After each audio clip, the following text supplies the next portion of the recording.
오늘 말씀의 제목은 말씀으로 선교적 제자로 살아가야 한다는 말씀의 제목을 가지고 왔습니다.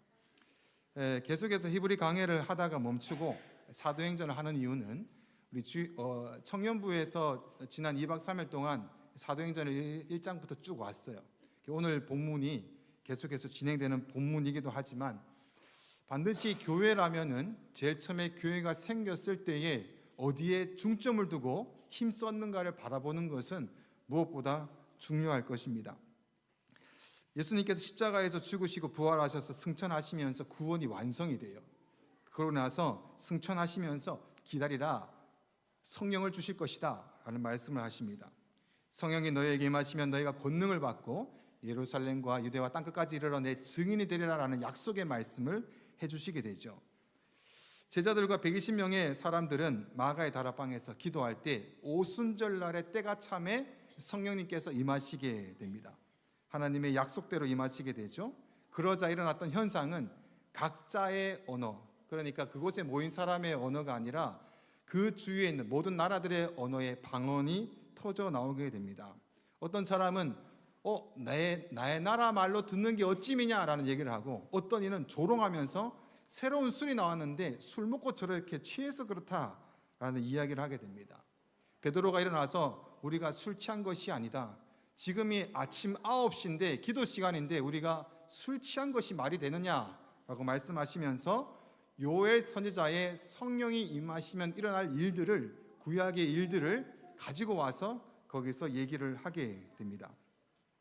그리고 설교를 시작하게 됩니다. 이것이 신약의 첫 번째 교회에 나타났던 첫 번째 설교가 됩니다. 그 설교를 베드로가 하게 됩니다. 잘했을까요? 신학교에 갔더니 설교학이라는 게 있습니다. 설교를 공부하고 성경에 나타났던 설교만 이렇게 연구하는 학문인데, 베드로의 설교는 어떨까요? 설득력도 별로고 너무 질설적이고 논리적이지 않다라는 평가가 있습니다. 이런 설교를 듣고 어떤 일이 일어났을까? 3,000명이 회개하면서 돌아오게 되면서 첫 번째 교회가 시작됩니다. 남자만 3,000이니까 여자와 아이들과 노인들을 합치면 아마 적어도 6,000이 되지 않나라는 생각을 해봅니다. 하나님께 돌아오는 일이 벌어지게 되죠. 하나님의 말씀을 이해하고 하나님 말씀에 감동을 하고 하나님의 말씀에 내가 엎드려서 주 앞에 나아가는 것, 누가 하시는 일입니까? 성령님께서 하시는 일입니다. 사람이 하지 않습니다. 사람의 설득으로는 사람이 설득되지 않습니다. 사람의 설명으로는 예수 그리스도를 영접할 자가 아무도 없습니다. 제자들까지도 옆에 있으면서 다른 소리를 하게 되었어요. 하지만 그들의 마음이 뜨거워지면서 엠마오로 가는 두 제자에게 예수님께서 말씀하실 때 그것이 풀어져서 이해가 되게 됩니다. 성령님이 임하셔서. 그래서 성령님께서 임하시고 나서 하나님의 말씀 가운데, 여러분이 예수 그리스도의 복음을 믿는 자라면 그 믿게 하시는 일도 성령님께서 하신 것이고, 한번 믿는 자라면 영원히 내주하시고 떠나지 않는다라는 약속의 말씀을 하십니다. 그래서 여러분이 이 자리에서 예수 그리스도를 믿은 적이 있다면, 믿는 적이 있다면 내가 힘써서 믿은 것이 아니라 성령님이 내주하셔서 믿으셨기 때문에 이제는 다시는 떠나지 않겠다라는 말씀으로 여러분의 심령 가운데 성령님이 계신 줄로 믿습니다. 아멘. 지금 또 여러분이 부족한 문영근 목사의 설교고 발음도 좀 이상하고 사투리가 섞여 있지만 그렇게 지극적으로 논리적이지 않는다 할지라도 이것을 이해케 하시는 이는 성령님인 줄 믿습니다. 아멘. 여러분이 가정의 복음을 증거할 때, 모르는 이들에게 복음을 증거할 때 자꾸 내가 어떻게 해야 되는가에 집중하지 마시고 성령님께 매달려서 기도하시면서 나가시면 되는 것입니다. 성령님께서는 그 마음을 움직이시고 또 이해시켜 주시기 때문입니다. 자, 이제 베드로의 설교가 끝나고 첫 번째 교회가 형성이 되어서 힘썼던 부분을 보게 됩니다. 보는 이유는 쉽겠죠? 우리가 힘썼던 부분에 지금 힘쓰지 않는 게 있다면 우리 교회가 힘써야 되겠죠. 우리가 오늘 말씀을 통해서 그런 부분들이 발견이 되고 이해가 되어서 함께 또 힘씀에 있어서 한 마음과 한 뜻의 공동체가 되시기를 축복합니다. 아멘. 자, 이 36절부터 봅니다. 다 같이 36절 시작. 그런즉 이스라엘 온 집은 확실히 알지니 너희가 십자가에 못 박은 이 예수를 하나님이 주와 그리스도가 되게 하셨느니라 하니라. 아멘. 너희가 나사렛 예수라고 비꼬면서 예수님 십자가에 못 박았지, 하나님은 그를, 너희 십자가에 못 박인 예수를 바로 하나님의 우편에 앉히시면서 구원자로 만들어 놓은 거 너 알고 있어? 라고 하면서 직설적으로 유대인에게 말하게 됩니다. 그렇게 말했더니 청중들이 이렇게 반응합니다. 37절 다 같이 시작. 그들이 이 말을 듣고 마음에 찔려 베드로와 다른 사도들에게 물어 이르되, 형제들아, 우리가 어찌할꼬 하거늘 마음에 찔려 우리가 어찌하고 하느냐. 아멘. 반복이 되죠. 그 말씀을 듣고 나서 이거 뭐야? 이렇게 하지 않고 내가 지금 어떻게 해야 될까? 내가 어떻게 해야 될까를 혼자만 고민하는 것이 아니라 사도들에게 찾아가서 계속해서 반복해서 고민을 하는 것을 볼 수 있습니다. 주일에 여러분의 말씀을 듣고 있습니다. 여러분은 설교가 은혜가 될 때가 언제이십니까? 목사님의 설교가 내 생각과 똑같을 때 은혜가 되십니까? 아니면 뭔가 흥미가 땡겨지고 재미있고 듣기 좋고 이해하기가 편하면 그것이 은혜라고 생각하십니까? 오늘 본문에서는 비록 설득력도 별로고 투박하기 그지없고 논리적이지 않는 이 말씀 가운데 마음의 찔림이 있습니다. 이것이 바로 교회가 세워져서 일어났던 현상이었습니다. 여러분에게 말씀은 찔림이 되어야 되고, 여러분에게 말씀은 내 삶을 되돌아보는 터닝 포인트가 되어야 됩니다. 그래서 그 찔림으로 어찌할꼬 고민하는 것이 바로 설교 듣는 여러분의 자세입니다. 내가 듣고 싶은 것이 아닙니다. 청년부하고 학생회 제가 캠프를 준비할 때 항상 조사를 해요. 요즘에 신앙적으로 힘든 것을 나눠볼까? 그러면 이제 뭐 어쩌고 저쩌고 말씀이 부족해요, 뭐 기도가 부족해요, 막 그런 내용을 해요. 뭐 교회를 몰라요. 그러면 제가 그 주제를 찾고 그렇게 캠프를 준비합니다. 그 캠프를 준비하면서 제일 제가 집중해야 되는 대상이 청중일까요? 그것은 설교자가 실패하고 있는 것입니다. 청중이 듣고 싶은 설교를 하면 안 돼요. 그 청중을 바라보면서 하나님은 어떤 마음을 가지고 계십니까? 하나님은 어떻게 말씀을 하고자 하십니까를 집중하는 것이 기초가 돼야 됩니다. 그래서 비록 여러분이 듣기 싫은 말이라 할지라도 목사가 기도하면서 하나님, 이 시대 가운데 어떻게 말씀을 준비해야 됩니까? 그 말씀으로 준비해서 캠프를 이때까지 진행해 왔습니다. 주일 동안 하면서 정말 감사하게 저한테 늘 응답처럼 다가왔던 강의 설교에 대한 제가 먼저 은혜가 되었던 기억이 납니다. 하나님께 되물으면서 하나님의 시작과 기초를 두고 가야 됩니다. 그래서 내가 내 길을 간다 이런 것이 아니라 하나님의 음성은 어떤가, 하나님이 이 시대를 바라보면서 나에게 하시는 말씀은 무엇인가에 집중해야 된다라는 것입니다. 베드로가 청중에 집중했다면 이런 설교를 할 수가 없었습니다. 네가 십자가에 못 박았어라는 얘기를 어떻게 할 수가 있어요? 너가 십자가에 못 박았잖아, 이 얘기를 어떻게 할 수 있어요? 청중이 듣고 싶은 설교라면. 하지만 하나님께서 말하게 하심을 베드로는 설교했던 것입니다. 설교는 하나님이 주권에 있습니다.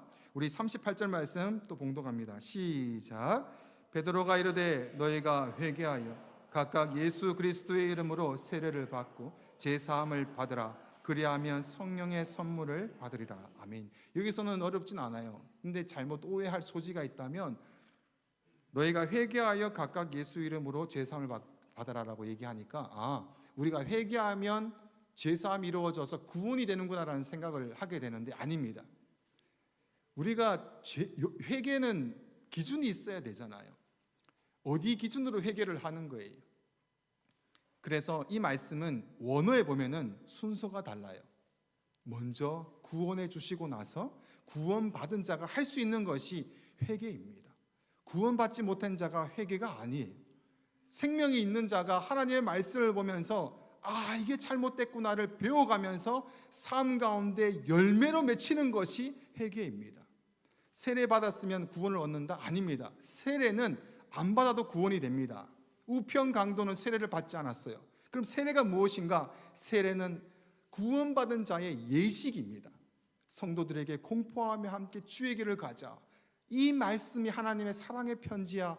이것으로 우리가 함께 노력해서 주의 몸된 교회 공동체의 한 가족이지 않겠니라고 해서 공포하는 예식이 벌어집니다. 그때서부터 예수 그리스도가 나의 신랑이 되어서 함께 가는 주의 몸된 교회 공동체의 한 교회로 성장하게 되는 것이죠. 이렇게 세워진 교회가 3,000명이죠. 뭐 6천 명 정도 되는 교회가 무엇에 힘썼을까? 41절과 42절을 다 같이 한 목소리로 봉독합니다. 시작. 그 말을 받은 사람들은 세례를 받으며 이 날에 신도의 수가 3천이나 더하더라. 그들이 사도의 가르침을 받아 서로 교제하고 떡을 떼며 오로지 기도하기를 힘쓰니라. 아멘. 42절에 보면 분명히 나오죠. 네 가지가. 하나는 사도들의 가르침을 받아 말씀을 들었습니다. 말씀에 집중했습니다. 말씀을 공부하고 말씀을 익혀갔습니다. 이 기초로 교회가 세워져 가야 되는 것이고, 이 말씀에 축이 되어서 바로 교회가 굴러가야 됩니다. 이 축이 잘못되면 교회가 잘못된 길로 가게 됩니다. 두 번째는 서로 교제를 합니다. 주님 안에서 교제가 일어나죠. 그 다음에 세 번째는 떡을 뗀다라는 것은 성만찬을 이야기합니다. 성만찬은 예수 그리스도의 죽음을 인정하며 그분이 행하신 일을 높이는 예배에 해당합니다. 예배에 집중했습니다. 그 다음 오로지 기도하기를 힘쓰니라. 그리고 모든 것을 주 앞에 맡기며 주님과 의논하며 함께 기도하자라고 힘썼습니다. 그래서 지금 또 교회는 말씀과 교제와 예배와 기도에 힘써야 됩니다. 이 네 가지 중에 하나라도 부족하면 안 됩니다. 그래서 우리가 지난번에도 교제가 저희가 음식 준비하는 것 때문에 좀 힘들고 끊어져서 아니다, 중요한 게 음식이 아니다, 교제가 중요하니까 뭐 이렇게 시스템을 만들지 말고 섬길 수 있는 분들이 섬겨서 다 가져와서 이리저리 비빔밥을 먹자, 뭐 고추장 넣으면은 뭐 되지 않냐 했더니, 지난주에 했더니 조금 이제 이 메뉴가 겹칠까 봐 걱정을 많이 하시는 것 같아요. 괜찮습니다. 당근만 볶아 왔어. 당근 비빔밥. 고기가 없어도 베지타리시 뭐 할 수 있잖아요. 그죠? 전혀 그게 집중할 것이 아니라 교회는 먹는다 이게 아니잖아요. 그죠? 교회는 교제를 나눈다. 이것이 굉장히 중요합니다. 그리고 43절부터 45절까지를 한번 읽어볼까요? 다 같이 한 목소리로 시작. 사람마다 두려워하는데 사도들로 말미암아 기사와 표적이 많이 나타나니 믿는 사람이 다 함께 있어 모든 물건을 서로 통용하고 또 재산과 소유를 팔아 각 사람의 필요를 따라 나눠주며. 아멘. 이들이 힘쓰는 가운데 물질의 회개가 일어납니다. 이 설교를 하면은 목사님이 헌금 많이 하라는갑다 뭐 이렇게 오해하시는데 아닙니다. 여기 이 장면은 예수님께서 오셔서 삭개오에게도 말씀하셨듯이 불법으로 취한 돈들 다시 그것을 하나님 말씀대로 돌리는 일입니다.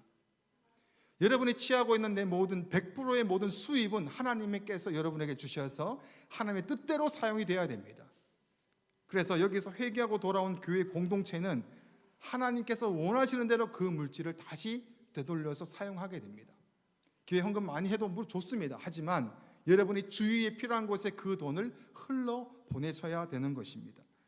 관리를 못하면 하나님께서 주실까요? 그래서 여러분이 적게 있나 말이나 상관없이 그 돈을 관리하며 적은 것을 나눠서 바로 그것으로 좀 더 나눌 수 있는 사람이 되어야 됩니다.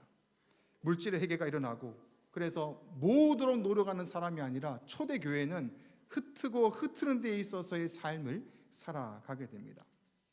이제 마지막으로 46절과 47절을 읽고 마치겠습니다. 두 절의 말씀 다 같이 시작.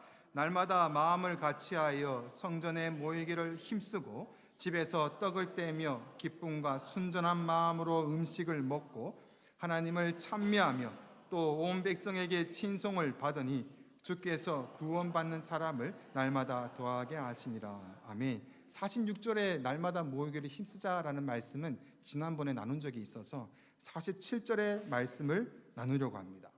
다시 한번 더 읽어볼까요? 시작. 하나님을 찬미하며 또 온 백성에게 친송을 받으니 주께서 구원받는 사람을 날마다 더하게 하시니라.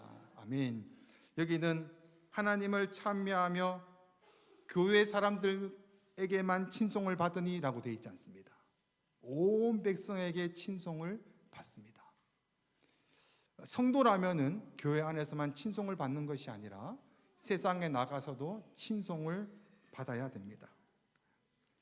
우리가 생각하는 것 중에서 하나님은 중심을 보시니까 내 마음 아실 거야. 믿음의 사람끼리는 맞아요. 하지만 세상은 중심을 보지 않습니다. 세상은 외모로 취합니다. 외모가 뭘까요? 그 사람의 태도와 행동 방식을 봅니다. 여러분이 세상에 나가서 외모를 보여주십시오. 여러분의 태도를 그리스도 믿는 자가 어떻게 살아가는지에 대한 분명한 말투와 태도와 생각들을 나타내 보여주십시오. 그래서 그것으로 사람들에게 칭송을 받으시기를 축복합니다. 아멘. 그랬을 때 어떤 일이 벌어집니까? 날마다 믿는 자들의 수가 늘어나리라. 지금 전쟁이 일어날 때 제일 우리가 가슴 아파야 되는 것이 무엇입니까? 예수 그리스도의 복음을 모르고 죽어가는구나.